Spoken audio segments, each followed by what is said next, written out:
وله الجوار المنشآت في البحر كالأعلام فبأي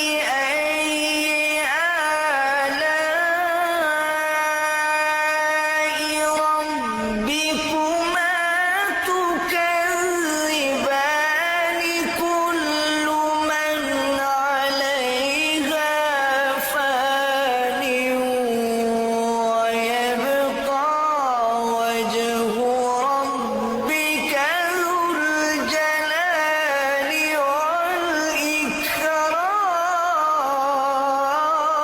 والإكرام.